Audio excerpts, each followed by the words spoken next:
o'clock hustle, bro. 5 o'clock. 5 to 8, 5 to 12, 5 to 3 until you get back up the next morning. Every week I got a new idea.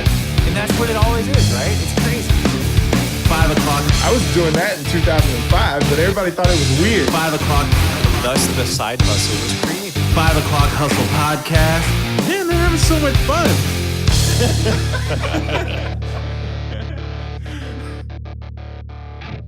We got thrown off Yeah. our numbers game. That's true. Because we got so screwed over. That's it. Okay, so Last let's week. talk about Can we last talk about week. it? That's really Yeah, funny, we actually. can. No, this is a good rolling point. Yeah. You know, we spent a very long time recording Yeah. a show last week for Squadcast.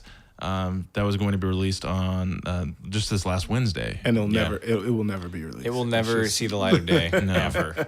I don't even know if it exists anymore. I hope not. Personally, I hope it doesn't. It's like, wipe the card. Wipe it all. Anyways, Get it it was out. a tough time. Yeah. Dean had a few friends over. Well, Dude, it was all of your friends. Yeah, It was all of our friends too. I But think you that- had them over.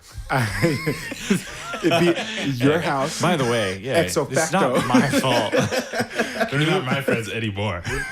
Just bring my friends. You want a mic? Anyway, so last week, yeah, we had my wife runs a company called Paw Play, and it is a boarding and daycare facility out of our lovely home. And so she had a really cool event and she sponsored. It was at a park and there's a bunch of people and it was awesome. And we spent the whole day doing that. And then, oh yeah, that's nice. Yeah, that's good. Dang. Dang. We didn't check our levels. Not at all. Okay. At all. Yeah, so and then, wow, that's a little heavy. Hot for me. Turn it down. Thank you.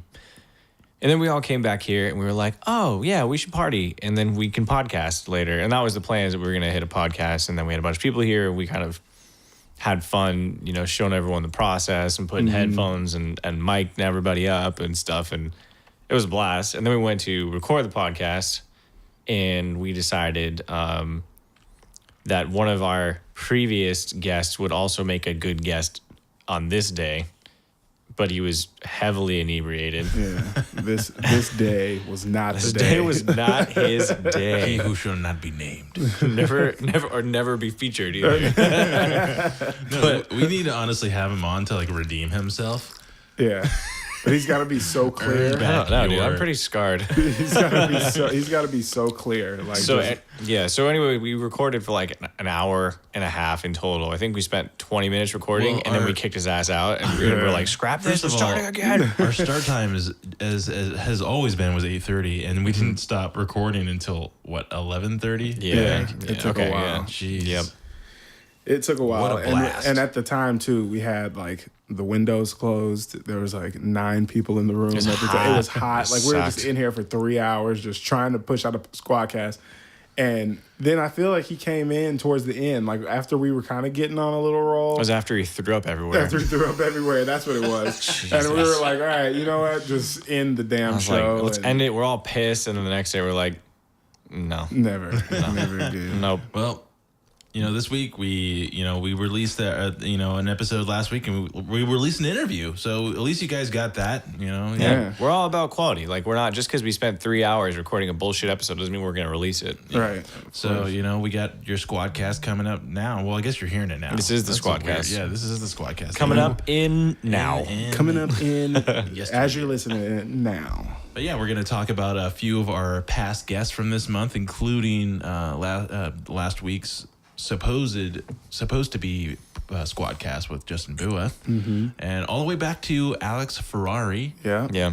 captain of the Indie Film Hustle That's right. blog and podcast. Podcast. Yeah. Steve Olsher What is your what? and Morgan Hipworth, the Donut Prince of Bel Air. Australia. Australia, Bel Air. Australia, Bel Air. I was listening back to that. You're like, well, it's kind of like our Fresh Prince of Bel Air. So great. Except for just our first was Bel Air Did not make donuts. did not make donuts. No, he made Riggedy Round. But if he did, he killed it. He's back in the studio. Did you see that? Dude, He made love. His YouTube is like saving my life right now. There's like he's like 5 minutes of a video every like other week, and he's just in there dropping rhymes on this one. I'm like, ooh, I feel like it's got like that old school feel. it's to got it, that too. old school, but like it's Will Smith now. You know what Yeah. I'm saying? Like he's like if I throw my money, I'll probably kill a stripper. Like, because he probably would. Like, that's a lot of money to be falling on a stripper. Especially if it was like just coins. If he was like trying to coin start, he's like, you know what? I'm just gonna go to the club. Holy shit. Make it hell. No, But he would never do that because he's a national treasure. Yeah, he's a national treasure. Shout out to Will Smith. Shout out. Maybe he'll come on the show next week. You Cool. never know, guys. Will Smith could be on the show next week. Not saying he is, not saying he isn't. But we would like to have him. Yeah, Will Smith. Big Willie. Publix grocery. We'll get him. No, Anyways, let's just hop into some of the guests that we had, just to kind of recap, get some of the takeaways. Yep. And the lessons learned from an amazing May. Yeah. Yeah, 4 solid weeks. I Yeah, mean, these so- are some of my favorites for sure. Not to take it away from anyone else, but I feel like we're getting better too. Yeah. And it makes the quality of the content that we're putting out way higher. And like the questions are just more comprehensive. They're deeper. They're second and third level. They're really diving into like the goods. I think that makes it. I'm definitely learning from my mistakes. Yeah. And improving on my strengths. Yeah. So it's really fun. So, we had Alex Ferrari. Let's jump into Alex Ferrari. Again, he is the founder of Indie Film Hustle. Yeah. The most popular filmmaking podcast on iTunes, which is a big In deal. the world, that's huge. Yeah, because obviously that's a huge chunk of podcasting is the It's a huge entertainment market. industry. Yeah, for sure. And to be the top of that is an absolute feat, and you can certainly understand why, because he is a 5 o'clock hustler. He is a 5 a.m. to 5 p.m. to 5 a.m. hustler. Yeah. Because he cranks out so much content with a very small team, and it's just good. It's just good content. Yeah. I mean, to put it in perspective, we have trouble releasing 1 episode a week, and there's 3 of us. And like he's just cranking out And he called what, us out on it, 2? too. He's like, yeah. "There's 3 of you fuckers." Yeah, she's like, you should He's be putting like- out 6 a week. Each of you should be putting out 3 of your own podcasts a fucking week. But what has he got? Like 3 podcasts of his own? He's got 3 podcasts. He's had other limited series podcasts Yeah. that he's done. He's he cranks out movies. And meanwhile, just Yeah. also Yeah, he's producing, he's directing, doing he's podcasting all It's over the insane. place. I think Shooting. the podcasting is like third and dairy. Yeah, it's probably the easiest thing he does. Yeah. Yeah, for sure. Yeah, no, it's a big deal because it's crazy because he came into it at a pretty good time. It wasn't the beginning. It was 2015, I think that he said, which wasn't that long It's ago not if long you think ago, about yeah. it. No. Which is a pretty incredible feat from getting from just starting a thing all the way to the top. Yeah. That's incredible. So that's obviously one of the major reasons why I want to have him on the show, because he's such an experienced podcaster, and I wanted to get that information from him from Yeah. that perspective. But everything he touches seems to be working. Yeah. Yeah. And he's got lessons that he had taught us. So, Dean, why don't you? What do you get from the episode? Yeah. First of all, I think one of my biggest takeaways. Well, there were a couple biggest takeaways. Like I like how engaging he is. Yeah. And I think that's his thing is like I'm real and I'm raw. And he was. I don't know how you can be one without being the other. Like be raw but not be real, and be real but not be raw. But yeah. he was definitely that. Like, and it made the conversation really fun and really natural, even to the point where I think that we got like too comfortable at some points Yeah. because we were just like, damn, this is Yeah. like it's a real conversation we're having, and it's a one real of the person. one of the ones where I was like almost felt like he was in the room. Yeah. That doesn't happen every time we have a Yeah. podcast. No. And he totally, and it's because he's a freaking pro. Yeah. Obviously He does. he does this several times a day, A day. probably. Yeah. Yeah. So like when I listened back, my 2 takeaways were, 1, how real he truly was, and how it affected me, because that's what I like to listen to is like I pick up calls from telemarketers all the time. Yeah. I think it's one of the most like interesting things ever, because I'll pick it up and a lot of times now it's these weird companies that like are doing the dials for the person or for the company, and then they find like you hear a real person, they transfer you over to like another real person. Yeah. Just stupid. I think it's terrible. They gotta fix that. But so I get on the phone with these people and they run through their spiel, and they're not. I don't get a lot from it because like, there's some things. But anyways, what I'm getting at is like I listen to it and I pay attention more not to what they're saying, but to my response to what they're saying. Like if I respond positively or if I feel positive in myself, then I'll start listening to what they're saying, or I'll think back to what they said they got me to feel a certain way. All right. So why I'm saying that is because when we're talking to Alex, I was closely engaged in like everything he was saying. And I was like finding myself like nodding my head and smiling and like reacting and stuff. So that's one of the big things I got out of talking with him was figuring out and like fine tuning how I talk to other people to get them engaged in what I'm saying. Right. And so that's really interesting to me. Like that's a huge lesson. And so I listened over and over and over again and was like listening back to when I would laugh or when I would go, oh, or when I would like make certain responses. Right. And I was like, so how did he elicit that from me? Because that's one of the most important parts of business is knowing your audience and knowing how to make them feel and react a certain way. And so Quick question. Yeah. Sorry to interject, but while you were listening back, did you find yourself like saying the same thing in real life that you said? Because when I was editing it, like he would say something and I'd be like, yeah. But I said on the actual podcast. No, I try to finish my own sentences. Yeah. And sometimes it depends on how I feel, but like sometimes I do, and sometimes I say something totally different. I'm like, oh, I'm evolving. Like, damn, if I would have said what I'm thinking right now, it would have been way I better. crushed it. Yeah. Yeah. There's this book that I've been listening to. I guess it's an audiobook, and it's kind of like merges that kind of statement with what this book is about, and it's all about improvisation. It's with Alan Alda from MASH, and I don't know, I might have mentioned this on a previous episode, but he is trying to get more people into improv, and because he has found through tons of scientific studies that it actually increases empathy and being able, and so he has all these like games, improv games that people do just to learn how to act, just do improv shows for people, like comedy shows and stuff.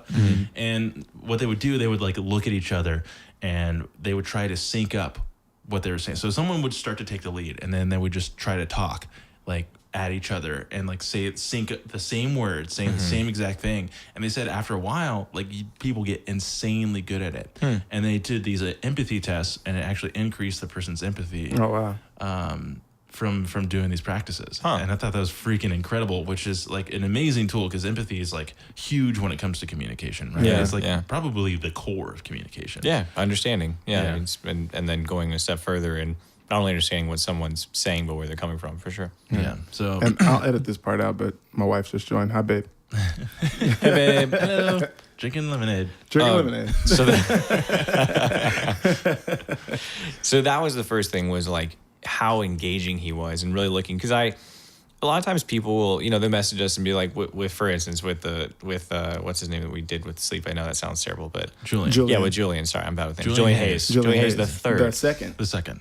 I'll call him third. I think he's good enough for both. 3P, baby. 3P. But so like people ask like, why aren't you giving like specific tips and tricks and like 5 best tricks to make sure that you squeeze the right lemonade or so. I don't know what the hell I'm talking about, but like I dig deeper. Like I don't listen to anything and expect it to be spoon fed to me. Like I always listen for like the undertones and the background and like how it affects me, and I'm learning from how.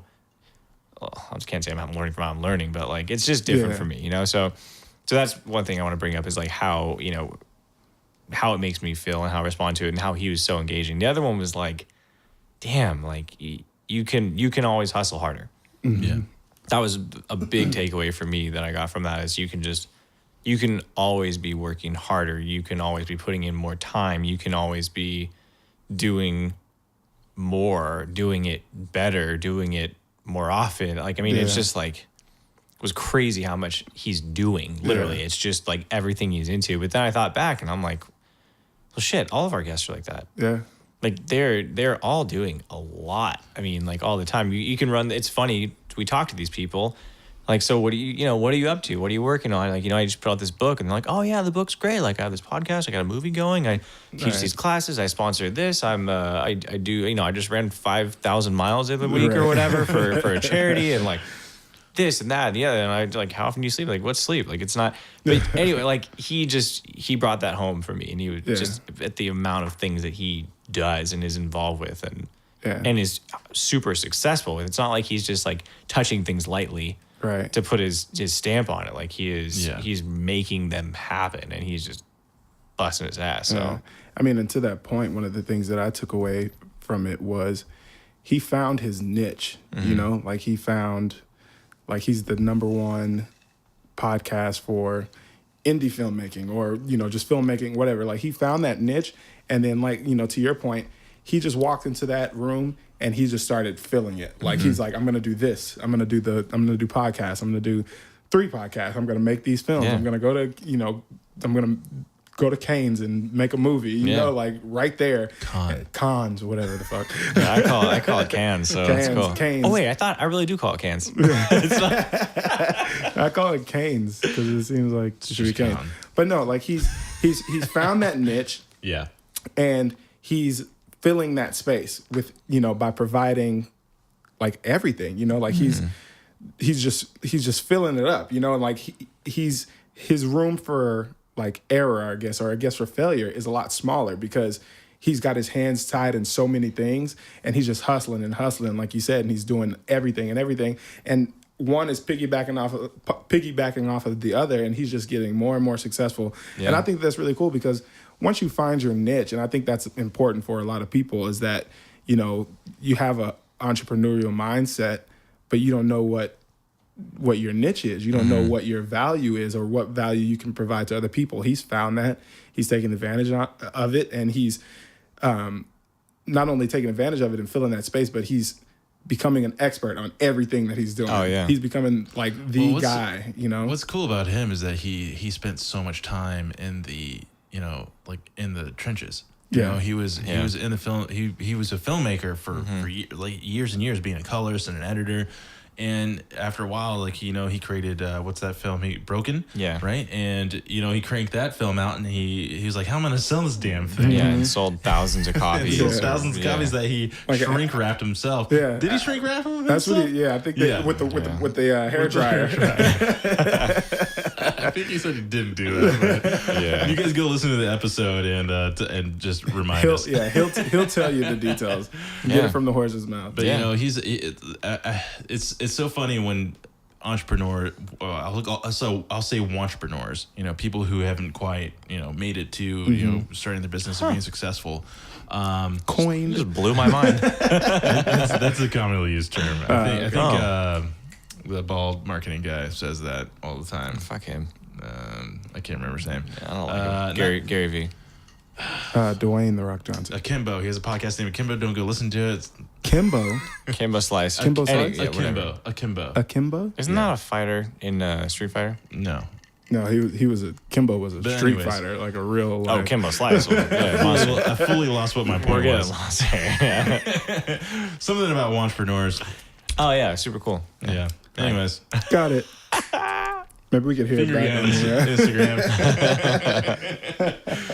Anyways, So what I was saying was, it's hard for people to that have not quite found. Now I tried to find my way back into it. You just lied it. I tried to lie to myself. Threw that line out there, no bites. You're a entrepreneur. Let's see if I do it again. So basically, what I was trying to say was that entrepreneurs, right? No. All right, and action. What else do we have to talk about, Alex Ferrari, besides that? No, and one of the other things too is that that I got from it is just getting out there and doing it. Like that's, we always talk about that. We had a hot little moment on one of our Squadcasts about just doing it, just effing do the work. I think one of us said. But going to cons, whatever, and filming a movie. Shit, what is it now? Cons. Going to it's cons. Just Going to cons. CON, but like that's how it's pronounced. CONS. Con. Silent S. Just go wherever you want to go. Anyway, going to cons. Canes. And Cane's is a delicious chicken restaurant. It's freaking fantastic. But anyway, they literally just guerrilla filmed a movie about some guys going to Cane's and filming a movie. Like, First of all, you don't even have to struggle that much because that was not Sagebrush Cantina, but damn it. You don't have to struggle that much either. Sundance Film Festival. Sundance, that's what it was, not Cannes. Cannes in freaking France. France. Sundance. Okay, that's what I was thinking the whole time. I was like, wasn't this Sundance? Like, So whatever. I don't know why you guys are calling it Sunshine Cannes. Billy and the Sundance Kids. Yeah, he came out. He made that movie in like almost no time. Yeah. Was $0, even with all the resources that he has. And it's called On the Corner of Ego and Desire. Exactly. Yeah. And I think that's just a testament to just like I'm saying. Oh, sorry, you had a fill up already. You took half of that one. But that's just a testament to just getting up and doing it. Like, I mean, he was out there. He's like, oh, why don't we just film a fucking film about this? You know, permits. like no permits. And people no are just nothing. looking at him like they assume nobody's 3 crazy actors. enough to do this without Exactly, a permit. Exactly. So just doing it. So just do it. So I mean, that was a huge takeaway. I mean, and we get that takeaway from a lot of our guests because it's just that get up and do it attitude, fell forward, fell fast, like that type of thing. But he just doesn't seem to be failing at much right now. He's crushing. I call it the Nike move. Yeah, just do it. Just do it. Yep. Yeah. I found it. Entrepreneurs. No, what I was saying is that a lot of people who want to be a successful entrepreneur, that kind of are, not quite there, and they may never be there because they're an entrepreneur because they don't have the correct mentality when it comes to these kinds of things. They see all these people like Simon Sinek and Alex Ferrari and every single person we basically have had on the show.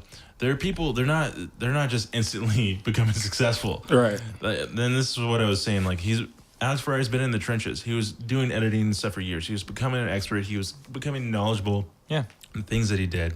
And a term that I've heard someone use before is that, there's a lot of people who are a 20-year success overnight. So they've been working at this thing for like 20 freaking years. Yeah. But yeah, like at some point something is going to click because you've been busting your ass all this time, building your skill sets, building your network, finding, all the resources that you need to progress. And then, if you keep at it, and you do the work, you're going to succeed. When preparation meets opportunity, it equals success. Yeah. When you're prepared. It's like going to the gym, 12 right? years. It's like going to the gym. It's the same thing. Like first of all, you evolve when you're going to the gym, not just like your body, but the way that you do things. You get better at it. You watch other people do it, but you surround yourself with that environment and you pound away at it. And you start going twice a week, and then all of a sudden you're going 4 times a week. All of a sudden you're doing 5 times a week, and you're going twice a day, and then you're running on your right. You know what I'm saying? Like, but you don't just go in and do back and buys and chest and tries and then have a leg day. But you evolve. Like, you try different things. You learn new tricks. You learn how to be more efficient. Whether or not you need to, take like a supplement before your workout or something after. You change your eating habits. Like, everything you do, it supports that initiative that you're taking. It's the same thing in business. It's like, it's just, you got to put in the time, and you're going to build yourself up, and you're going to get strong. Yeah. And then it kind of makes me think that, experimentation is so important to the process. Yeah. Like everything might not work every single time, but you got to try it. Especially in college. Because how else are you going to know if something works? Hey. But yeah, Alex was an amazing guest. Yeah, he was great. He's killer. I'm going to try my best to keep him in our network because he's such a delightful person. I hope you held on to the after take and shared that with your team. Eventually, I think like in a couple, like maybe like year 2 of the podcast, like we'll put that in a bonus episode. I think it should be bonus content for. It's a little too soon. No, bonus. I think it should be bonus content for when you guys release your episode. Yes, that was the best. So what they're referring to is,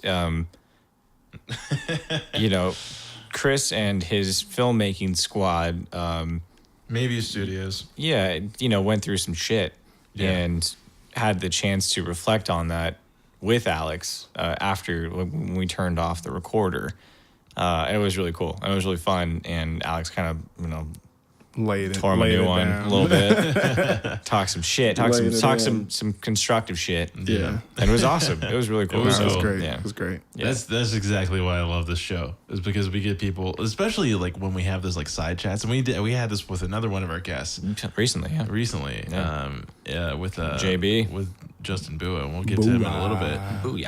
But we always have these little side chats like afterwards, and even with Quants, when they stayed over, we had an amazing conversation. We talked to them for 2 hours cookies. about like marketing and branding. Yeah, it was great. Yeah. Yeah, and you guys got to have cookies. Yeah, bomb Dre didn't cookies. make it to that I one. didn't make it to either one of the ones you were referring to. You can order them online now, though. By the way, Quant's Bakery. You can order. Shout out Oh, to there you go. Quants. There we Hey. go. We might not be able to get donuts all the way from Australia, but we can get cookies from. I think from we Quants. can freeze them. We can freeze those donuts. Freeze them Whatever. donuts. All right. Working on it, Morgan. Okay, so we're gonna touch on Steve Olsher. Yep. Who's America's. What is your word? He's America's reinvention expert, and he's created for himself and also an amazing podcasting empire himself. Yep. He has a very popular podcast called the Reinvention Radio. Yep. And he came in and we chatted a ton about finding the key thing that you're supposed to do.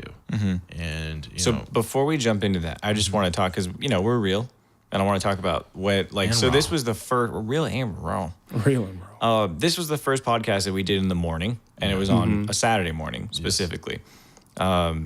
So I don't know how is it like? How was the experience with you guys like for doing it in the morning? I enjoyed it. I really liked it. Yeah, I enjoyed I'm it. kind of a morning Sweet. person in general. Yeah. So it was very helpful from that perspective. Cool. Because, like there's, when night rolls around, like I just want to have a lemonade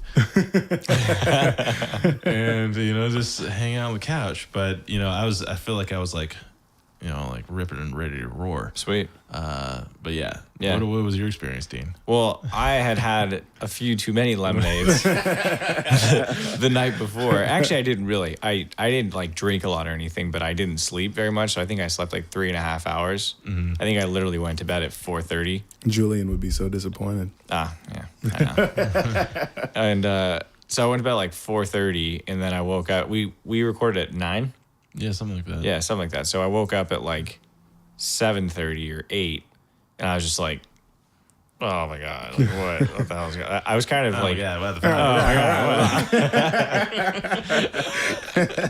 and I felt like I was in the Twilight Zone. So, I didn't actually remember that episode until I listened to it again because I was like in a coma. Yeah. But I thought it was a really good episode. Yeah. I mean, just that to be said, but definitely speaks to making sure that you prepare yourself, not just on paper, because I was actually prepared as far as research goes, but I was not prepared from like an energy and a sleep level. So Yeah. that just just to stress the importance of preparation and making sure that you are really ready for the task at hand, Yeah. and that you don't get caught away with all the noise, all the bullshit, because Right. it's really easy to do, whether you're going into a business meeting, and then in the morning or night or whatever, but just to make sure that you're truly ready and that you know what being ready means. Yeah. Doesn't just mean that you've done your homework. It means that you have the right energy, the right sleep, the right dress, the right all that stuff. So yeah. Yeah. That's exactly. I totally agree with you. But, it also, you have to sometimes just bite the bullet and get the shit done. True. Regardless. Yeah. Which we did. Yeah, You I know? didn't bitch Yeah. about it. No, No, I was like, not We at still all. had an amazing episode, and For sure. Steve was an amazing guest. He's had an incredible journey. yeah, From being the CEO and founder of Liquor.com. Yeah. Before that he was a DJ. Yeah. And that's like kind of how he got started. Actually, he kind of just started to build his empire from DJing. From DJing. So yeah. that's okay. Let's just dive real quick into that because I Let's. thought it was really so. During the conversation, I remember, and then listening back, I was like, "Oh yeah, I felt a certain way about this. I want to talk about it." So I think this is a good example that not every idea you have that just because it's unique is the best idea to have. Absolutely. Oh yeah, that was Steve started. He was like, I have this awesome market for people that just want to listen to music late at night, but don't want to drink. Don't want to drink. And I was like, Or be surrounded by drunk that's people. lame as fuck. I'm not down. But I respect it, like, because what he did was he found what he thought was a problem and went to solve it. Yeah. So that because if you don't serve liquor, you don't face the same restrictions that you Utah. would. Maybe At Sundance. Yeah. It cans, yeah. But, It cans. but you don't face the same like restrictions. You don't have to shut down as early or whatever. But like, also the reason behind that is because people just want to party. Yeah, Like, because that's I was how thinking to bars- myself, that's like, how clubs stay Open. is Yeah. because Liquor they're sales. selling booze for, like what? Like what's the markup on alcohol? right? It's insane. Yeah. You But know? I was thinking to myself, I'm like, dude, if I was going to that place, I'd have a flask, Oh, my left pocket of my jacket. Hundo. Absolutely. Yeah, no, there's no liquor here. No but- look here, bro. Just my iPhone. Yeah. Filled with lemonade. Filled with lemonade. But so he had a good idea and he exposed a market that he thought would respond well to what he was putting out there. But it wasn't, but he tried it and he went through and he had a lot of learning from it. But to me, it was a weird fucking idea. Like, Yeah. you know what I'm saying? But like, you can't leave anything out, but you also need to go through the motions to get to the next step. Yeah. So I thought it was important to say that. I thought that fucking idea was absolutely. whack. But and it's hilarious that his next step What's liquor.com? was liquor.com. very, You He's like, never well, that know. didn't work. Let's just take a hard right. the pivot master. Yeah, that's a strong pivot right there. If that's not a pivot, I don't know what is. That's a U-turn, yeah.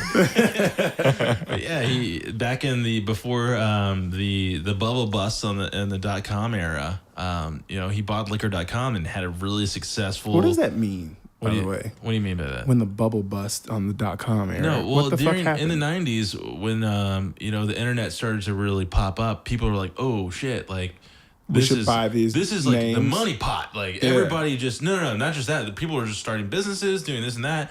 But what was happening is that people were financing all these companies that were not companies. Yeah. They were people who might have been programmers. They might have been business people who were just kind of throwing money at stuff, and eventually like it just got built up, and they built up debt as well, and then eventually it just all fell apart. Okay. And a lot of people lost companies, tons of people lost jobs. Yeah. And liquor.com was one of them.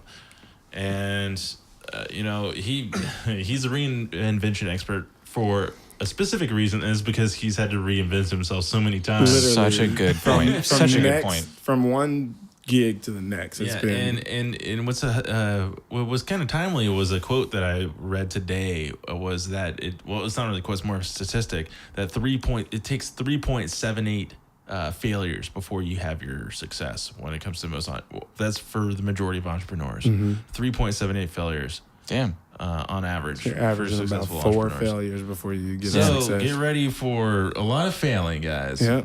It's gonna be Here's the scary a little part bit of too: a road. is there are people that just hit it. yeah. And so if you haven't just hit it, you can probably expect about 7 or 8 failures because you're right in the middle of that. Yeah. It's an average, folks. So 3.78. yeah, start failing your way to the That's top. not that many. Just like quickly, do your first one. Be like, nope, not that one. Well, no. Well, if you think, like, so I've been You can't have fake failures.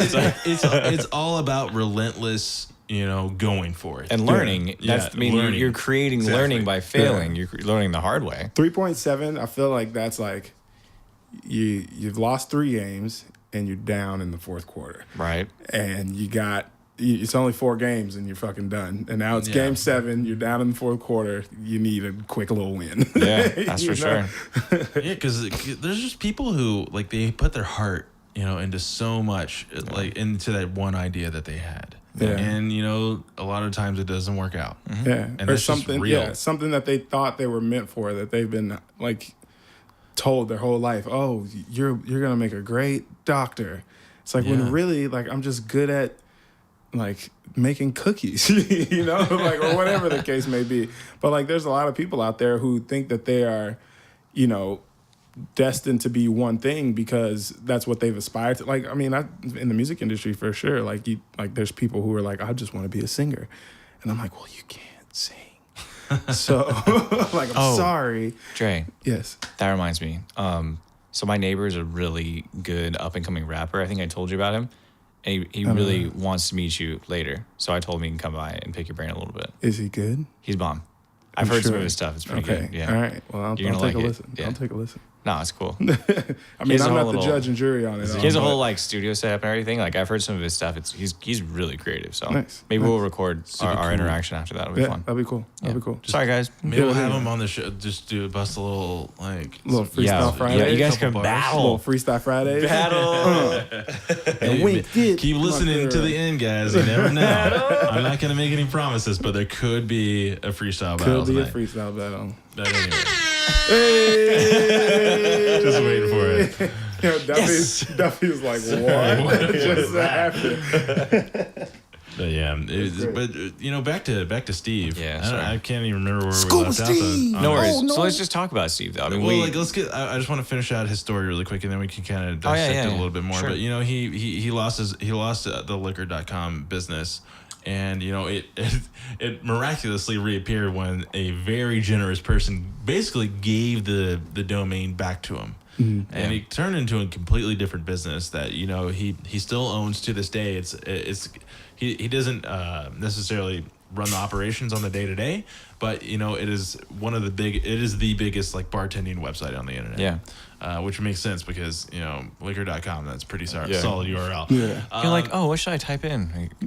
But what he focuses on mostly now is talking about his experience, and he's generated an entire ecosystem of podcasts and writing New York Times best-selling books on this stuff, like what is your what, and then he also has an incredible event that he puts on a couple times a year called the New Media Summit, where he has 60 of the top podcasters. And basically, if you sign up for one of these things, and there's a very limited amount of people who can go to each one of these events, and they go and kind of pitch themselves to these podcasters. And if the podcasters like what is going on with whatever they were just pitched, they would go on the show, which gives them an incredible amount of exposure. Whether they're a startup, they're also a smaller podcast. But I thought it was really cool, and I thought it was really generous of him for. He sent an email like saying like, hey, like you guys want to be one of the shows because you guys are really awesome, and like he was like talking us up a little bit, and he was like, you kind of fit the bill when it comes to this kind of thing. I was like, wow, that's really crazy. Like, thank you so much for like putting us up. I'm talking like because he's had like really big podcasts like at this thing. So we're getting there. I don't know if you guys know what you're part of. Yeah. I said, maybe. The next one's in Austin. So I need an excuse to go home, dude. But anyway, so that's what he's up to nowadays. He has Reinvention Radio, another really great podcast that's very complimentary to ours. Yep. So go and check it out if you want. But let's get into a little bit of what is. Yeah. So do you want to go or you want me to go? Go ahead. I'll go. Yeah, I'll go. So one of my biggest takeaways from that episode was practicality. He is definitely a person that was like, everyone's like, find like love what you do and the money will come. And he's like, that's fucking stupid. You can find something that you love and that generates you money, but that can actually be an intentional thing that you do. Right. So maybe it's not always enough just to find something that you love. Because like I love gardening, but I don't even see any way that I don't love any business that is associated with gardening. Right. But I love gardening. So I can't just garden to make money. Right. It's just a reality. No one's going to pay you to do your backyard. I mean, maybe farmer. if we really want to dive into it, maybe I could like garden enough to where I found a problem and I created some sort of new efficiency, and then I could try and leverage that, or like I could make like podcast. Yeah. But then you're really hedging your bets. Oh. You know what? like when you were saying like that right then, I was like, what are like the things that we could do to like make gardening like a well? Like that's a what I was gonna business? say. So like, okay, so gardening, we could shoot a number of instructional videos for like the young husband in the garden or whatever it is. It sounds like a weird porno, but it's like, we could like different tactics or like. Which is another route you can go with making money by gardening. Yeah. Right? That's what I'm saying. Like you could technically push it to find a way, but I think that you can also find things that you love that have a monetary, like a clear monetizing path. Yeah. And I think that's what he's all about, is just being practical. It's like, yeah, you love to garden, but maybe your writing is a better way to go. Like right. there are multiple things that you love. There's not just one thing. I was going to jump ahead to another episode, but like for donuts, for instance, like he loves cooking and he turned that into something. So, but I don't even to kind of expand on that, it's not just like having a passion for it for Steve Olsher. It's like you have to be good at it. You have to find that thing, because it's what's the Venn diagram, right? You have in this pocket over here all the shit that you really like to do, and over here is the stuff that you're an expert at, and then you might not like all that stuff, but like I'm really good at addition. I'm not gonna make a business out of addition because I hate it. But like if you can find like in that Venn diagram that little section where it intersects, everything right? crosses, like those, that's the stuff that you need. That's where you gotta find your what. What is your what? But it was a fun episode because he was just he had actionable advice. It was very broken down, 3 steps. Find the thing that you love, find the thing that you're great at, and then I can't remember the last one, but they were all really good. money. Yeah. Oh yeah, has to make money. That other people will pay you for. Yeah. That's literally it. Yeah. And there's other people like we mentioned this a couple of times with Jeff Goins, with his book. What's it called? The artist. When the goings get tough. Email them right now. Real artists don't starve. Real artists don't starve. It's kind of the same thing. It's like you can make money doing this stuff that you love, especially if you're an expert at it. Right. There's people out there. If you just do some work, you can make money that way. It's just impossible for there not to be a market for someone who has a certain skill set. Who has a skill set and a passion. Right. Yeah. That's just the perfect combo. He said, we love it, we're good at it, and people will pay us for it. Yes. Yep. Why not find something like that? And the other thing, that there was a quote that I remember, and he said, find what puts fire in your soul, people will gravitate towards you. Yeah. And it's like, that's hot shit. Yeah. that's real. And as long as whatever, puts fire in your soul can also put money in pockets, then I think you're in a good spot. What's the 3 again? Can you say it one more time? Yeah. You love it. You're good at it. And people will pay you for it. You guys want to do a little exercise right now? Absolutely. And just try to figure our way through it for each of us? Let's do it. Sure. Okay. So what do you love? What do you love? What do you love? What do you love? I love a good glass of scotch. And of course my best friend Baxter here. For me, easy. Oh, that is fire loud. For me, easy music, production, writing, whatever. All things creative. Like just as far as music goes, man. Like I get lost in it, and it's something that meets all 3 of those criteria. And for me, it's just going the extra now. You know what I'm saying? Like doing the extra work to find those different avenues, because the landscape of everything has changed so much. What do you think? What do you think separates people who are extremely talented with those who are extremely successful in music? I think it's tough, man, because a lot of talented people rely on the talent, whereas the people who aren't as talented, they have to rely on all the tangible things that actually create the success. You know what I'm saying? Like when coming up, you look at a guy like for me, just for instance, just say like Michael Jackson. No one denies the guy's talent, but how did he get there? He's not famous just because he was some child prodigy. It's because he had people behind him, his father, his family, Barry Gore, like all these people that were doing the necessary things to make sure that he got in front of people's faces. Where his talent would get him in front of those people got him in front of the world. And I think the disconnect now is that people think that their talent is going to take them directly in front of the world. But the people who are less talented, I see, and that's, talent is subjective, but people who are like, you can put this person next to this person, you can be like, that guy clearly has a better skill set when it comes to music, but he is not succeeding as much as this guy who seems like he may have just thrown a couple of things together. But this guy who's thrown a couple of things together has thrown it together numerous times, and he's put it out for people to hear.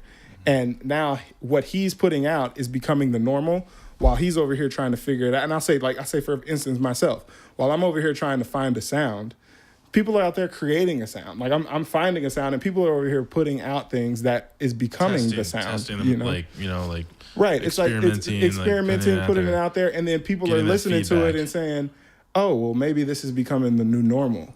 Maybe this guy's screaming on a think of like metal.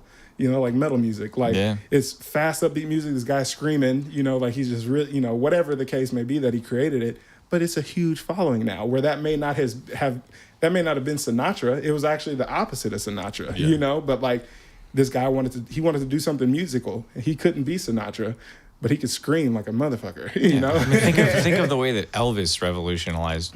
What? Revolutionized. Dude, Moscow Mules are getting. You just revolutionized that word. Or revolutionizer. But he revolutionized the music industry by just applying what he thought was the way it should be done to it. And it was a big outbreak. And like people thought that he was wrong. And he was, anyone that's a great always faces huge controversy. The great thinkers of our time, like not of our time, in history books, like there are people that are just hugely chastised for thinking differently, for thinking the world is round. I mean, the earth is round. That's America, yeah. America, there's a whole just across the pond. There's a bunch of people like, what is wrong with these? What is wrong with these colonizers over here? Just acting a fool, acting an ass. Like, why are they being so rambunctious? Isn't that what they said in Black Panther? What? Colonizers. Yeah. I'm pretty sure that's what they said. It's cool. I don't know. No, but so that I think that's the clear, where talent doesn't necessarily take you. Hard work does. And it's a cliche. Yeah. But the person who has the talent and who has the hard working, myself, is not one of those people. Just because for whatever reason, it's just that's just how I am. I can do it so comfortably in my own home and feel fulfilled just doing it that way. Right. You know what I'm saying? Like, I don't necessarily need the accolades, the recognition, but everyone needs money. So it's like, now I need to put those pieces together. You know what I'm saying? Shit, talent to crutch. Oh, absolutely. That's crazy. No, dude, absolutely. Absolutely, talent is a crutch. Wow. Because a lot of people believe that their talent is going to put them in front of the world when it's really their hard work that's going to put them in front of the world. Yeah, because there's a lot of very untalented people that get in front of the world, but they build. I think it's more untalented people in front of the world now than there are talented. But they people. become talented. The definition of talent gets skewed because of what's out there. Or do they change the definition of talent in their actions? Which is another point that you can make. Yeah. Yeah. The people who aren't as talented change what. Look at any YouTube, Instagram artist, model, painter, whatever. It's all changed. Like, no one is Picasso now, because what Picasso did was what Picasso did. Like, now people are, drawing pictures of dogs. Which brings us to our next episode. Which sell like crazy. Like, it's, and it's not saying that they're less talented than Picasso. Like dogs playing poker. Right, exactly. Great sketch. But it's like, you don't look at, art now, or I don't want to say now because I don't really know the landscape of art, but I just take it into a picture of dogs playing poker. It's like literally it's a painting of dogs playing poker.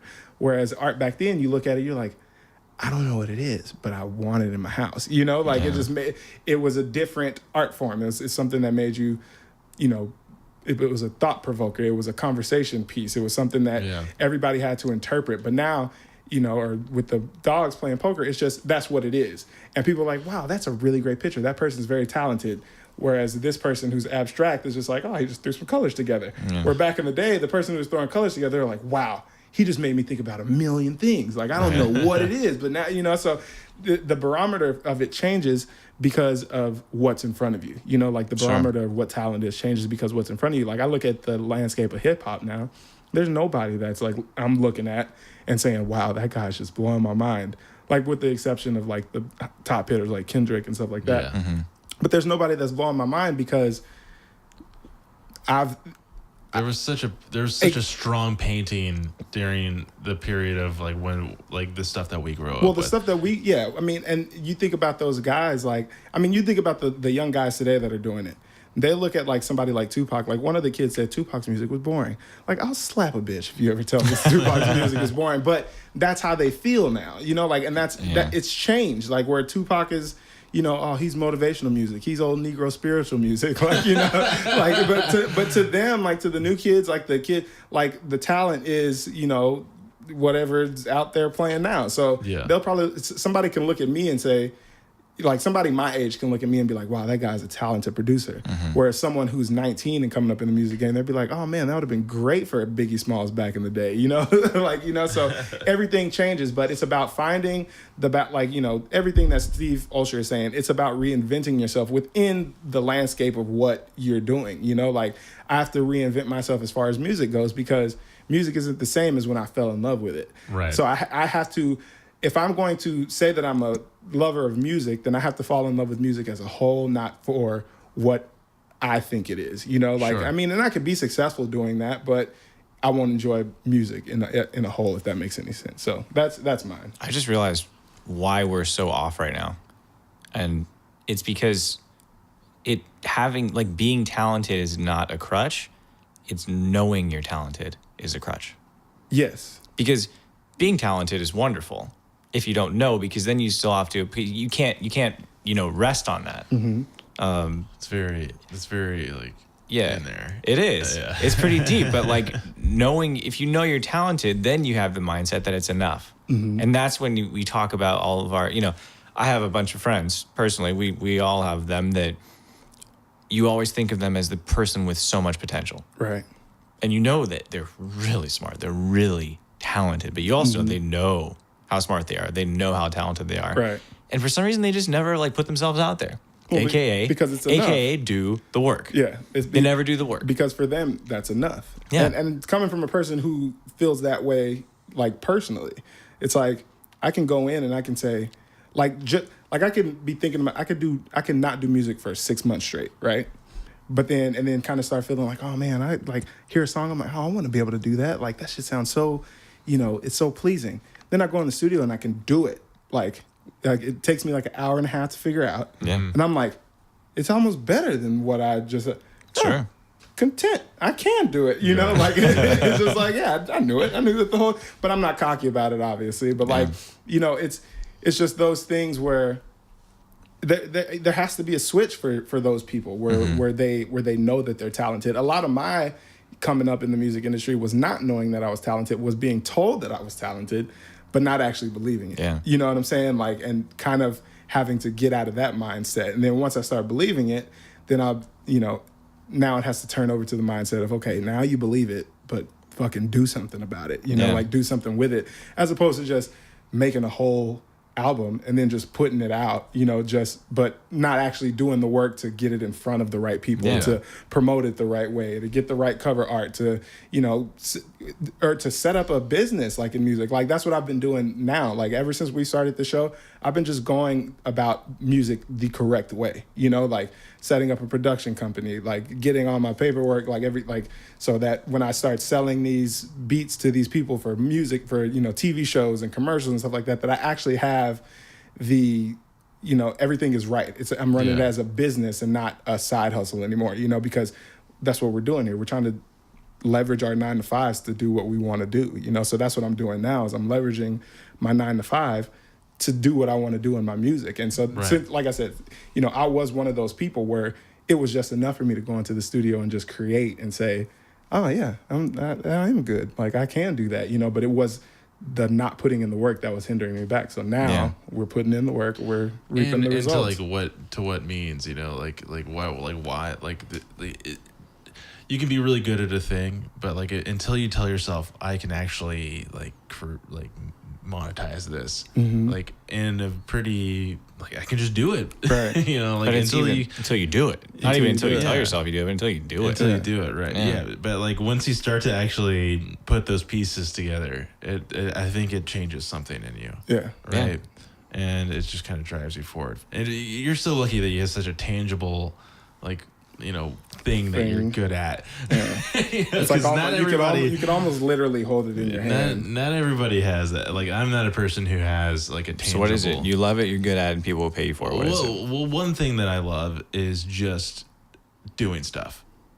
I can't say like I'm an okay, like I can pass after a couple of glasses of wine. Chris can sign. I can pass for a couple of glasses of wine. After a couple of glasses of wine, and you hit the piano, like sitting on the side couch at Chaz's house, doing some piano draw covers. He's gonna be at the Ventura Theater coming up soon. Chaz? No, Gavin DeGraw. Well, that's we crazy. Should go. But I don't have like that special thing other than my raw curiosity to experiment and try new things. And that's something that I absolutely love to do. That's that one reason why I wanted to do this podcast. It's the one reason why I'm starting, the little another kind of media based company that I'm doing right now that I won't talk about too much right now.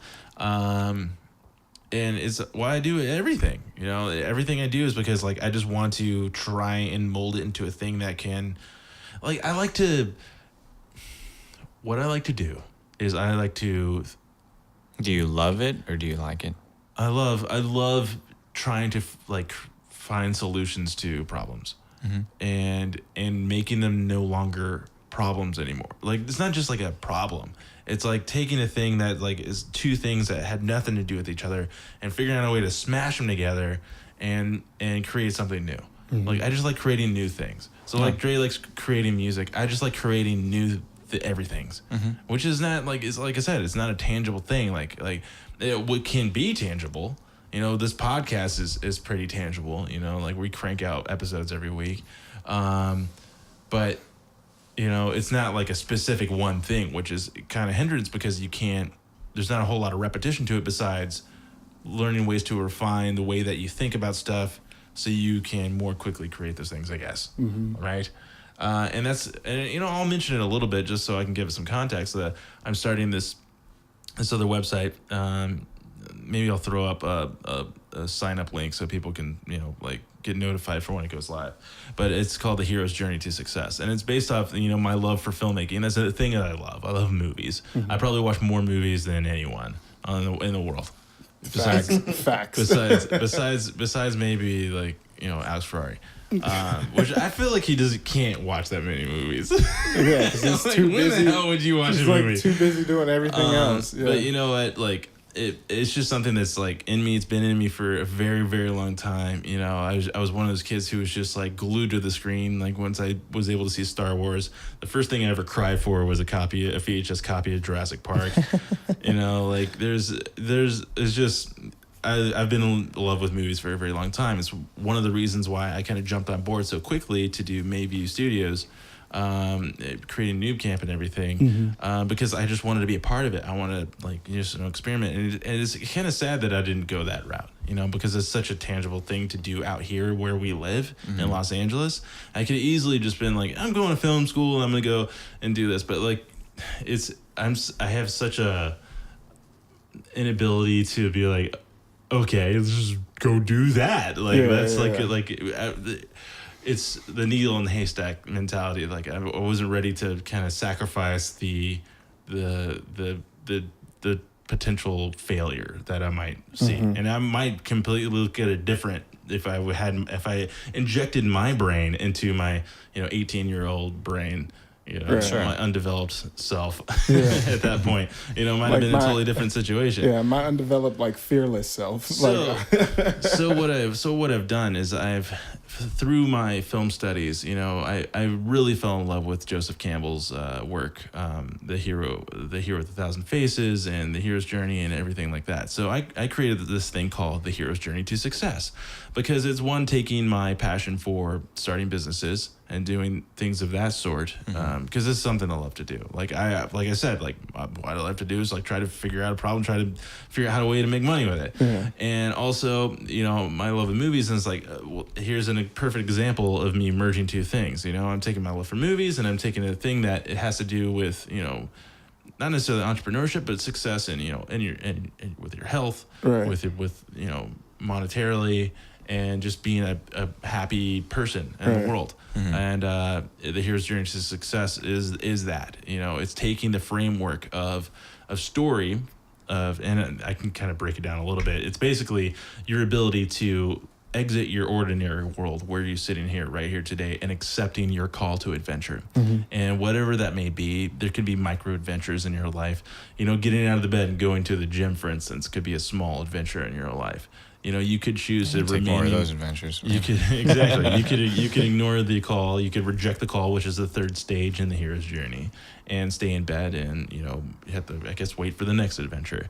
But if you feel like you're going to move past that call, one major stage is finding a mentor, finding maybe a trainer, a friend who's going to go with you to encourage you and give you the tools to help you progress and succeed in the things that you do. I like how Chris said he wasn't going to say anything about it, and he's giving us all the steps in the book now.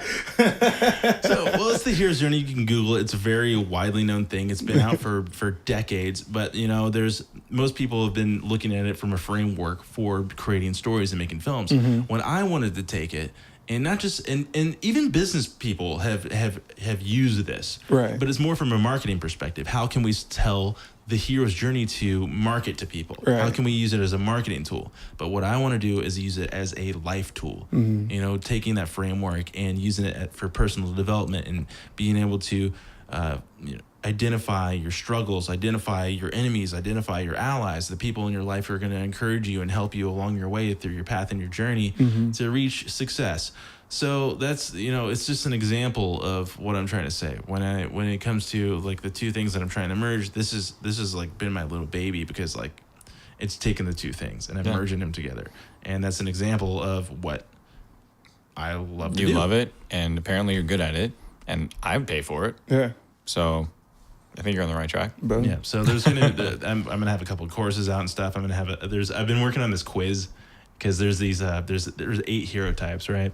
And eventually what the quiz is going to equate to is after you take it is telling you what kind of hero you are, whether you're an unwilling hero, an epic hero, or there's several different heroes. And it kind of tells you, it's kind of like what's that test that you take? The personality lover, test. the warrior, the whatever. No, You're talking about like a career test, or it tells you what people if you're commonly take introverted, extroverted, or type A, type B. Like I'm an ENTJ. Whatever that thing is. Okay, it's kind of like that, about. because it kind of tells you, if you're an unwilling hero, for instance, you're a person who just cannot push yourself past accepting that call to adventure. There's a lot of different things that you have to do. That first of all, you have it can be a strength being an unwilling hero, right? Because you're not jumping into something that you shouldn't be jumping into. Because there's people who are epic heroes who are just ready for adventure right then and there, who just gets their head lobbed off by an ogre at the bridge. He came and got you. And So it kind of explains what you're likely to come up against and how you could. It shows you how to leverage your strengths and identify your weaknesses. It's basically a personality test. Cool. And it's it's really fun. It's awesome. It's going to be very interactive, and it's going to be one of the first things that I crank out. Hell yeah. But yeah, that's just an example of what I guess I did do it, right? It's a great example. At least I do. But right, yeah. Yeah, you're I just don't have a tangible thing. Then he's I got a test. I've got a quiz that tells you how you. There's 5 steps. So yeah, yours is more tangible than mine, my friend. You can hold it. Yeah, I gotta show you guys the website like that I've been working on. It's pretty fun, but you want to show it to us now? Run through the whole thing, or here it is. So look, first course. First course, yeah. It's gonna be a fun time. I'm really excited about it. And you know what, you guys, just go to theheroesjourneytosuccess.com right now, and you can just fill out your email, and you'll be the first one to be able to have access. I'll probably give it to everybody for probably, I'm thinking less than 50% off for the courses, just because you know what. We'll get to it. Just sign up for notifications, and we'll send you some really cool. I'll send you some really cool stuff. Don't worry about it. Sorry for the dog barking. Yeah. Who that? Probably got Franz coming. No. Okay. So Dean, what about you? What's your? Now that I just basically had a commercial for my fucking bullshit. It was great. I enjoyed it. What do you love? What are you good at? Can you make money? Well, I think it's an interesting thing because usually people like things because they're good at them. Something's happening. I smell something weird. I thought it was like a weird fart, but I guess it's a cigarette. I don't know. It smells like cigarette weed. Yeah, something's doing something. It's got a cigarette. Yeah, I mean, a lot of people don't like something until they're good at it. So I don't know. I guess that whatever. Forget I said that. But what I love to do is be impactful. Right. Like I like whether it's something I'm saying or something I'm writing or something I'm working on or whatever. I just want to make the biggest impact possible. Mm-hmm. And I've convinced myself that businesses, which is kind of like a collective of smart people that combine their thoughts to do something, to facilitate a vision, to reach a mission, to hit a goal, to impact, I think they do that the most efficiently and the most effectively and the largest scale. So what I love to do is make an impact through helping businesses. And really, am I good at it? Yeah, I think I am. So like really, consulting businesses and advising and being a sounding board for people to bounce ideas off of. And I happen to know a lot about a lot, especially in the business world. So I can kind of point people in the right direction. And I think that helps me. Well, actually, like, my background helps me do that a lot. Like being a paralegal, actually, I'm a certified paralegal. I don't practice it. Yeah. But doing that has taught me how to like search for things, which is one of the best ways to learn is knowing actually how to search for it. Right. Like it's really interesting. People are like, well, how do you know so much? I'm like, well, I don't really know that much, but I'm very good at knowing how to get the information. Right. And so it's interesting because you don't think about that. You're like, I'm very good at Google searches because of the terminology that I come up with to get me to the right results. Well, and it probably can be too because you actually know what it is that you're looking to get answered. You know what I'm saying? Like you're looking for the right answer, not necessarily looking for the right question. Sure. You know what I'm saying? And I feel true. like that can be a bigger advantage on someone who, could just be looking for, just why does this happen? Oh, ask Google. Like, it's like, no, actually, ask Google this. Yeah.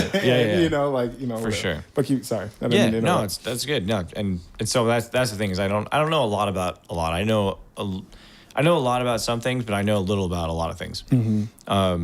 And so I think that helps me to be more valuable in like the business context. So, I mean, that's really what I love doing is like helping people build something that is going to make a large impact. Yeah. Yeah. And yeah, I think I'm pretty freaking good at it. Yeah. I would say too, just kind of piggybacking off of your point about you being in the service industry for so long, you deal with people literally for however, 6 hours, 8 hours shifts, whatever, you're directly interacting one-on-one with a person, and that experience has to be impactful, because you want them to come back. You want them to treat you right. You're trying to treat them right because at the end of the day, you're trying to make money, you're trying to get tips, everything. But at the same time, you're being real about it and you want to be in, that was one of the things that I learned is that it's not just about pushing plates. It's about creating an experience for people, Yep. you know, and that. Listen up, Toys R Us. Oh, damn. R.I.P. Toys R Us. We should just. Can we buy Toys R Us? I wish. One day. But just make it strictly online and call it Amazon. Let's just start an Amazon store called Toys R Us. I'll just start something called Toys R US. Toys R It'll be the American toy store. No, but yeah. No trade tariffs. I think that that's what took me from being making a decent amount of money as a server to being a great server was that, you make an impact on the people's experience there, and they'll keep coming back. They'll ask for you. And then that goes across to every other thing too. And I mean, business, I would assume, just personal interaction and just human connection. For sure. It's funny, like thinking about this, it's so one of my strong suits is always also one of my weakest points, or it like illuminates one of my weakest points, or one of the things that I've found about myself, especially through podcasting that I'm trying to work on, is so what do I love? I love advising people on when they ask me things. Mm-hmm. But one of my hardest things that I'm terrible at is advising people when they don't ask me for things. But it's all about like trying to prove to yourself that you're intelligent is what I've come down to. Like, having these weird insecurities about that you don't know shit, or that you're not right, or that you're not good enough, or whatever it is. So it's a strange complex, right? To have one of my strong suits also be one of the things that is just a millimeter away from being one of the things that I hate the most about myself too. I think it's a common thing with people when it comes to their strengths. Like the same thing with me. Like if I could come up with like a ton of like crazy ideas, like I do all the time. Mm-hmm. And you guys obviously know that we talk about it on this podcast a lot. And yep. But obviously, if I was going to jump into a lot of those, that is a very weak point. There's like I could be that epic hero, right? The person who just runs into every adventure, getting ready to have their head chopped off. Yeah. So. Nah, I see that. I feel like that was it a paradigm? Paradox? Yeah. Something like that. There's a word for this. We're like paradise. I won't go too far. I don't know many big words. Nice Australian accent. So Morgan. That's true. Honestly, we need to start like pedaling here. No, we're not. I think we should save the fourth one for the next. Really? Yeah. Yeah. Okay. Otherwise, it's going to be like a 3-hour episode. Yeah, it's gonna be okay. All right. Cool. Yeah. So the last one we're going to talk about, I'll give you a preview before we jump into Morgan. Next Squadcast, we're going to talk about episode 25's guest, Justin Bua, who is one of the biggest artists of all time. If you guys don't know him, you definitely know him by his work. That is actually words they used in the intro. Yeah. Everyone knows his most popular work, the DJ. I mean, that's the DJ and the jazz trio. That's another big one. Yeah. If you've never seen these, you've been living under a freaking rock. Yeah. I literally think I have 2 Bua. They're not paintings, but and they're probably prints. didn't even know who he was. There's right? prints. Like before. Yeah. Well, this is the thing. I grew up with them in my house because my dad had them all over the studio. Yeah. And the only 2 that we have left, because my dad has all the paintings. Like he has like some. Yeah, cool. Well, maybe they're still prints. I don't think they're actual paintings. He may have had 1 painting, but I have 2 like little 18 by 7, or whatever the fucking 11 by 7. That's the paper dimension prints of some of Bua's work in my house right now, and I was gonna put them up in my studio, like when I get the studio set up. So I kept those, and then we had one in my wife's car. The guy on the piano is like the long piano. He's got like the stretched out fingers. Yeah. Oh, so sick. But I gave that one back to my mom because she loved it. Yeah, I have the jazz trio one. It was in my room forever. Such a trip. It's in my house. It's in my apartment now. Yeah. But there's that one's really cool. He's just a really great artist. And I can't wait. If you guys just go, if you have so much anticipation you didn't hear the episode, go back to episode 25 and listen. Dre couldn't make it, sadly, but we had a great discussion with Bua, and you guys can hear our takeaways in episode 29. Yeah, and listen to it 30. So you can be part of the conversation. It's like that's the fun thing about what we're doing too, is we want to make this like a really inclusive environment. So if you've listened to these episodes that we've been discussing, there's going to be certain different triggers that you get from it too. There's going to be different takeaways that you have, and hopefully this like, helps kind of bubble them up inside of you and reinvigorate some of those things that you learned while you were listening to them. Yeah. We should field, questions from our audience. Yeah. And we'd do love like a to. segment. Absolutely. Yeah, No, if we'd you love guys, to. There's you can go to our website. You can go to the contact about page. I can't remember which. And you can fill out the form, ask any questions you might have. You can send them on Instagram, direct messages. Yeah, that's a really put good some way to do questions it. in the comments. We'll ask some questions for our guest and do some follow up and everything. Yeah, there's tons of ways to reach us. We'll hear you. And we'll address it specifically. We have questions. We'll talk through it. Also, we're interviewing a great photographer in a couple of days. Oh, yeah. So if you have any questions about photography or the photography business, send them our way so we can post them to our very gracious guest. So now that we did a teaser of Justin Bua, let's talk about the third and final episode we're going to cover. Yes. For this one. And this was our friend Morgan Hipworth. Morgan Hipworth, and he is the Donut Prince of Australia. The Donut Prince of Australia. Australia. This was our first international episode. Yes. My grandma hates that.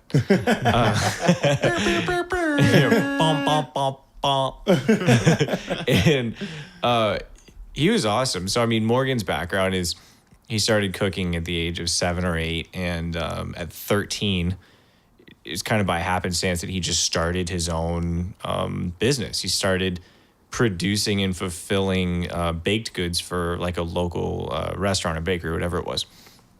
And then it just evolved very quickly and very, I don't know, there's another very, but just, it just happened. It happened really well. And so now he's just this amazingly successful young man. He's 17, I think he said now. 17. Yeah, 17 years old right now. He's running his own storefront, runs his own team. He's still finishing. He's in his 4th year. That was kind of more English, but he's in year 12. He's in the last 12, year 12. of whatever he's doing. 12 year. Year 12. Oh yeah, I was thinking 4th year of like high school, but yeah, he's in the That's last basically year what of it is. Last year formal before education. uni. Right before uni. Right which is before not uni. doing Which he's uni. not going to He uni. wasn't in about uni. But so I mean, he was. What did you guys think about that episode? Morgan was great, man. We tried not to harp on his youth a lot during it was the a interview. point that we were like, let's not talk about his like age because I'm sure he's sick of it. Yeah. But it's hard to avoid. It's hard to avoid because it's like you look at how successful the kid is, like, and it blows your mind that he started at 13. And it's kind of like a person running a bunch of triathlons that has one leg, and you're like, well, let's not talk about the leg thing. Right, exactly. It's like against all odds, you're still killing it. I mean, exactly. Yeah. I mean, ageism. and he's crushing it. The one thing that I thought was very interesting is just like his youthful play on just something so and I think that's one of the advantages that he has, just from my perspective, in being so successful in selling these donuts. Like, if you look at it and you're like, man, like 12-year-old me would destroy that thing, but also 30-year-old me will destroy it too. You know what I'm saying? Because like it just takes you back to a time when, and it's like those, he invokes like an emotion out of, like, at least for me, like just looking at those pictures, I'm like, dude, I will, all of them, like, it's just, and that's, I feel like that's why he's so successful, because people are looking at that, where he is, and they're seeing this 17-year-old kid who's, obviously his taste buds may be a little bit different than a 30-year-old, so you're like, I wonder what he's tasting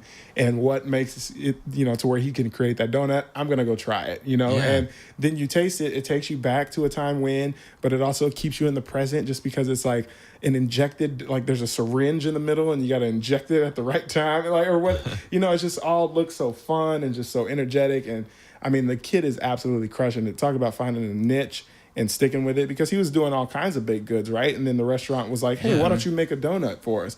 And he made a donut, and they were like, this here, like, this is the one, Yeah. And now he's the donut prince of Australia, and I think that's killing just, I mean, he's crushing it, man. It's crazy. But the one thing it was that I kind of got from him was that what you were saying is he found a thing that he was good at, right? That he loves. That he loves. Yeah. But cooks and bakers and chefs, they're all amazing experimenters. You know, like they go and, you know, they test different, you know, ingredients and things, and they finally find like a thing that they think is gonna be the stuff that people are gonna. It's what's gonna blow their freaking mind. Right. It's kind of crazy also though, because there's tons of people who are, I'll say, cooks that could not give two shits. Right. But what sets those people apart, you know, a cook and a chef, I guess, a passionate chef, I'll say, is their want to actually please people, right? Yeah, except for most head chefs I've met are complete assholes, just so we're clear. Facts. Well, that's why I said a passionate chef. Well, I mean, so they're so passionate about chefing. Well, yeah, sure. Well, But get that yeah. plate off. Get that plate off my line. Well, you have like Gordon Ramsay. Imbecile! There's like Gordon Ramsay who just like screams at people and like makes people cry. But you know they're passionate. They do it because they love it so much. Yeah. And you know it's such a perfect recipe for. Shit, there he is. You're learning. There he is. It's such a perfect recipe for creating a successful business, right? People who just strive to make something better and better every single day. Yeah. And it's something that Morgan was able to do with his donuts, that he still does. He was like, you know, like I went and I created this amazing dough, and you know, I like everything was very specific on how I like, cause he still had to go to school, right? So he had to make a thing so specific and so delicious that, you know, it could be repeated. You know, Right. to give There's to no the customers, deviation, because that's one thing that bugs the shit out of people. That's another reason why McDonald's is so successful, is because you know exactly what you're going to get every single time. Yeah. There might be a little bit. I think for Morgan, it's more of the experience. People are Right. getting the feeling every single time that they're going to get, because they might be having a totally crazy different donut that they've never had before, but that feeling of like, wow, this incredible creation, like I ate art basically, right? Yeah. And they're sharing his excitement with him. I mean, Yeah. he's infectious the way that he just broadcasts how he feels about it. Like it's awesome, and I'm sure that everyone eating that has heard his story. Yeah. And like they're like finally biting into, you know, the Shea Morgan or no, the Bistro Morgan, Bistro Morgan. donut. Like it's, you know, it's all about the experience for sure. Yeah, and that's interesting, like to think about, to, you know, the comparison of experience versus the product, right? Creating that feeling, like recreating that feeling every single time, which is it's got to be even more tough for food, right? Because when you eat, for instance, a McDonald's burger, you can get that repeatable, like I'm eating a Big Mac. You know, that's gonna taste like a Big Mac. Right. I can go to France and have a Big Mac. It's gonna be a Big Mac. I can go to, you know, South Central and I'm gonna eat a Big Mac and it's a Big Mac. You know, but it's completely it's similar in the sense where you're trying to find that similar thing but experience, like how, like that's such a crazy thing to think about. And how do you create that? How do you create that? Because McDonald's probably does it in a way, because they're creating an experience of like, they're just making the thing, Right. They're just cranking out and Coke. I see where you're going. It's like so they're about to open up a Cracker Barrel out here, right? And I'm gonna go. I'm gonna eat it. Yeah. I'm gonna eat it. But I'm gonna pitch a tent. but I don't feel like the experience. I don't feel like the experience. Like, so say for the first time that I ever went to Cracker Barrel, I'm in the South. Like, I mean, it's southern weather. You know, you're out there on the porch. You're playing in the rocking chairs. You got the huge you checkers. know, checkerboard mat. Like you're playing checkers. You get in there. There's the ambiance. There's the general store. You got all kinds of stuff. John Deere hats all over the place. American rock flags, candy. Rock candy. You got like a bit of honey. you got candles like on the side. Like, Dre and I are from the South, bro. We're from the South, yeah. So that experience is gonna be a lot different than stepping into a Cracker Barrel in Southern California. Don't get me wrong, I'm going. You know, Well, what I'm so I can curious get a little piece of that Southern feel, but I'm gonna walk back outside and I'm gonna be not in the South. But you'll be reminded of that. But you'll be reminded of that experience that you did have. that's Correct. branding, right? Which is what McDonald's does. McDonald's has never changed their brand, never changed their colors, never changed their logo. It's They're lettuce, consistent. pickles, onions, sesame seed with special sauce on the sesame seed bun. It's a formula. Yeah, and they Like, don't wherever change you that. go, They yeah. don't change the way their lettuce is shredded, or the Right. fact they let the cheese paper, like the cheese, like melt. I'm sure they could stop the cheese from melting onto the paper. Right. Did you see that? Did you see that movie with Yeah, it's a great He was movie. in Birdman. I love it. And he played Batman. Two Mans. Christian Bale. No. Older. Michael Keaton. Michael Keaton. Oh, Michael yeah. Keaton played the guy who didn't start McDonald's, but basically ran McDonald's. Crazy story, by Yeah. the way. Everybody go watch this movie. I can't remember the name of it, but it's just Google McDonald's movie. and you'll Super find it. size me. Not that one. No, that's also one that you could watch, but it's not gonna have the same. But idea. This guy, he's the person who turned. There's people who created McDonald's, these two brothers, and they were like, we have this like amazing process. They built all these incredible like machines that was able to crank out these burgers really quickly, and then this salesman comes in, and he's like, whoa, like this is insane. Like we could actually like make this huge. Let's franchise this. This is like the biggest franchise opportunity in history. And these two brothers were like, well, hold on, like we are doing really well for ourselves, like and then eventually they convince him because like he's gonna give him some kind of control, and then eventually when they get big enough, he's like, fuck your control. Yeah. Yeah, And he's actually one of the first people how he got around it is he started a real estate company, and everywhere they built a McDonald's. Oh, yeah, I heard about this, yeah. They bought, he bought the land. Yeah. So basically, he ended up pushing them out. Yeah, he sold yeah. what they buy. He bought it for like 13 million or something. They or got was it- it's just Destroy. Yeah. That's just rock the pants. it was like Pillage and plunder. nothing. It was pennies. And incredible story.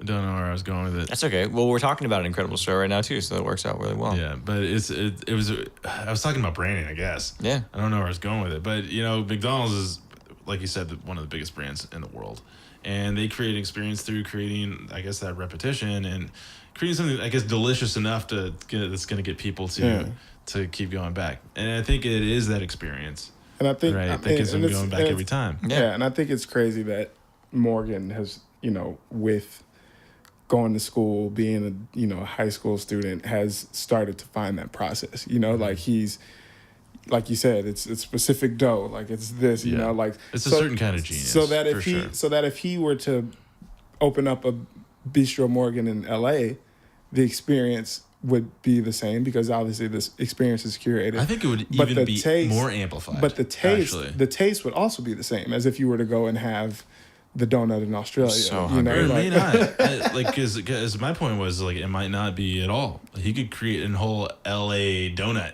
Well, true. You know? But I'm saying if he brought that product over here, he's established over there something that he can bring over here. But I think you know it's what I'm saying? it's his brand that he's created, and I think it's the creativity and like the food art. Well, of course, yeah. And Yeah. I think it would be amplified here because like here he comes from Australia, this like kid. And, Chris just got so excited about the story. Here he comes from Australia. here he comes. He's he hops on a ship. Just sails. He's got his little hat on and he's standing at the front of the boat. Here I come, America. He's not a fan of flights, so he just It's like a musical number. I'm going to Cali. I'm going to Cali with my donut. It's like you just see him like marching on down like Hollywood Boulevard, and pumping his fists. There he is, Morgan Hipworth, Los Angeles. But I think his message would be amplified here because he's bringing that brand of a young kid who's creating art, and then that's such a huge thing here.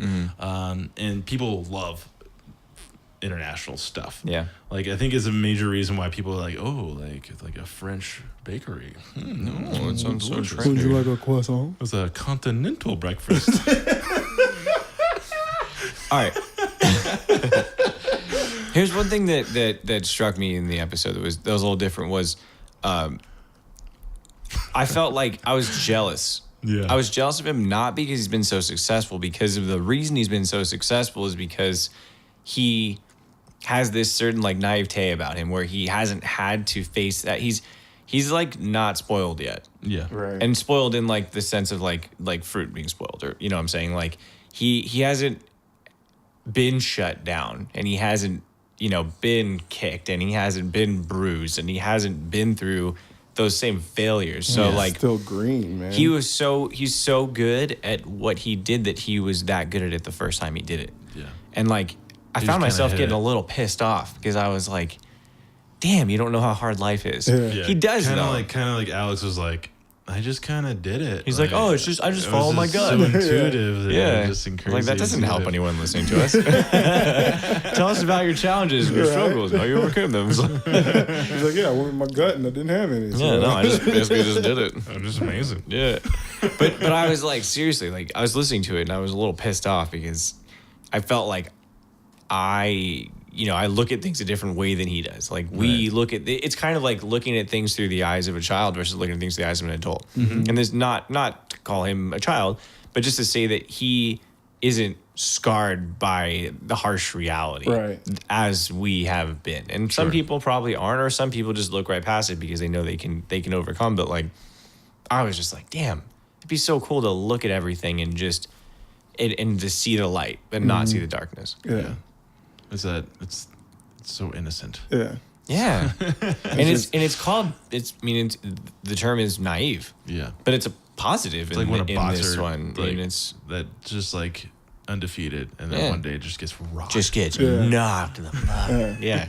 It's I didn't know yeah. anyone could hit that hard. It's just, it's like they can. It's just like I feel like it's like the story of. I mean, and it's not because we don't know if Morgan has a weakness yet, you know. But it's like Achilles, like everybody was jealous of the guy because he could just walk in a battle. Well, and I just think is going to be destroy, tough you know? for him is that he might paint himself into a corner eventually, you know, and he's gonna because like I said, like cooks like they want to like push it, Yeah. you know, and like keep creating it, and if people get so attracted to an idea of like this donut that he's making, and then that creative edge just kind of starts to fade, and he wants to make pizzas. People are like, oh, like I don't like pizza. Yeah. You're not the like, pizza prince. Yeah. It's like I was saying That's earlier, Papa you know, like John's. it's like we don't harp on his youth, like we try not to harp on his youth because what he's done is so impressive. But you know, it's a donut, you know, Yeah. like it's a youthful play on a food. Like Yeah. we don't just eat donuts for breakfast. Like it's a I mean, Or well, you shouldn't. we do, yeah, you shouldn't, you know, but like it's something that takes you back. So when Morgan's not 17 anymore, when he's That's 25, you know, like. Yeah. Is he still going to be Could making look those completely youthful different, donuts? It yeah. could be a complete different thing. He can evolve from the donut And prince to something else. If you go to know? his personal website, which I think is morganhipworth.com, he has like recipes for like other stuff. Like there's like this like bread that he made, like that's made of like yogurt and some other stuff. I was like, that just looks like a delicious thing for me like to eat right now. That's not a donut. It wasn't a donut at all. It was Right. more like non-bread. So Kinda. that's where it's interesting when you say like I feel like he's going to paint himself into a corner because it's like he can almost outgrow that Bistro Morgan brand just Yeah. by just age alone. You know what I'm saying? Like Yeah. Michael Who knows Jackson. what's Michael gonna Jackson couldn't hit those But high he's- notes what's- anymore. what's- You what's- know, like what's but amazing so he for had him, to though, do is something that- different. He's going to be able to leverage his success. To, That's the you know, key. That's yeah. the key. Is that He's well, building an amazing network. He but has it goes back to- incredible track record. But it goes back to what Dean says. If he makes it out of this donut situation unscathed, like, Fuck that guy. you know, like, and just rolls into the next thing, like just goes and kills Just that. goes Like, and it's kills not- that. yeah. Like that's gonna, you know, Great. Yeah. yeah. Good Wish for him, you, wish him all the Morgan. best. Good for you. Yeah. Dude. Good for you. Dude. No, it's Cool, bro. Moving to Australia, bro. wonderful. I mean, imagine hitting everything with 100% confidence. Yeah. You're like, there's no downside to this. I'm just gonna, like, people. Part of your planning is like, what happens if I fail? The greats will always say, I'm not. Yeah. But usually that's learned. That's Right. not. That's because they've failed the 3.78 times, and then the fourth time around, and then the fifth, and the sixth, and the seventh, the eighth, they killed it. Right. They continue to kill it, and that becomes their habit: is Right. killing it, not failing. But like, man, that's just. Yeah.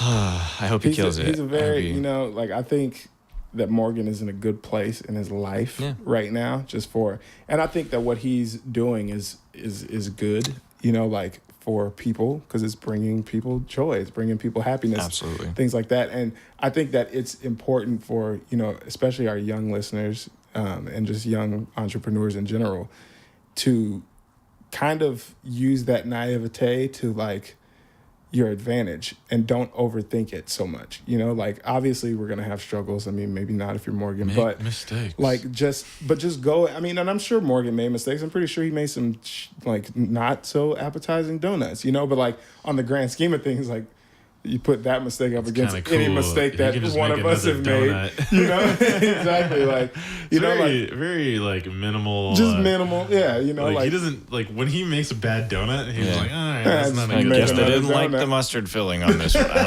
don't know. Like, Crazy. Yeah, but Scrap I it. think I think young kids should take that, you know, use that to their advantage, is that they have the luxury of time right now, and they have time to fail. They have time to experiment. Just use it. And you know what we don't have Time. is We don't have a whole Any lot more of time. we're at an hour and 30 right now, That's it. and Cool. we're just crushing this Squadcast right now. Crushing like the hip. We worth. like you guys have heard, we got some really amazing takeaways from this episode, from the last few episodes, and we have a bunch more amazing episodes coming at you. But you know, like what else do you guys want to like put a button on this somehow? Like what do you guys want to do with this episode? My button would be, I guess I don't have a button. I got a button. Dean's got a I button. always got a damn button. Put a button on Push a it. goddamn button. Push a good button. Here's the button. The button. The button is just listen. Like, listen. Everyone's saying the same shit. Yes. That's my We could- I Dude, can for literally the put past the same 3 button on. Squadcasts. Or no, the same button on the same shit, the same way I did the last time. They are all saying the same thing. If you listen, you will be able to be successful based on utilizing what they've done to be successful. These are people that have literally gone through what you're going through. They've overcame the challenges that you're facing, and they're now sitting here telling us exactly how they did it. Just listen and then do Yes. it, and go through and have your own little mini Squadcast with yourself or with some buddies or whatever, and go through and listen to it, and then like, oh, what did you get from that? Yeah. And you guys may all get really different things like we do. The three of us get very different things from, well, we get some different things and we get a lot of the same things too. Yeah. And those are all the concrete takeaways that are very obvious, that we also tailor the content towards to make sure that everyone's getting something really strong and powerful out of, you know, these episodes that we're delivering. So just listen to what they're saying, and then do it. Listen and do it. That's my button. Yes. That's an incredible button. It's like a silver button. Wear it on all your Put jackets it and on shirts. because you literally can put it on all your jackets and all your shirts. All your jackets and shirts.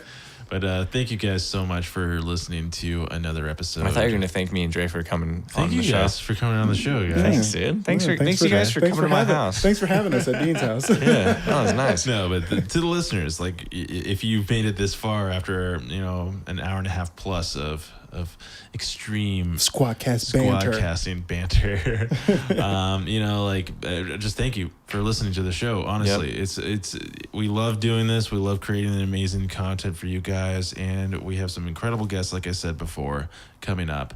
But I need you guys to do something. You know, you made it an hour and a half in. I just want you to take another couple of seconds and hop on over to iTunes and give us a review. Subscribe to the show if you haven't already. Please leave us a review. We really appreciate the feedback, and it helps boost our episode up in the rankings, and not our episode, but our podcast up in the rankings. And we can actually take your feedback and, you know, find the stuff that you like and do more of it, and maybe do less of the stuff that you don't like.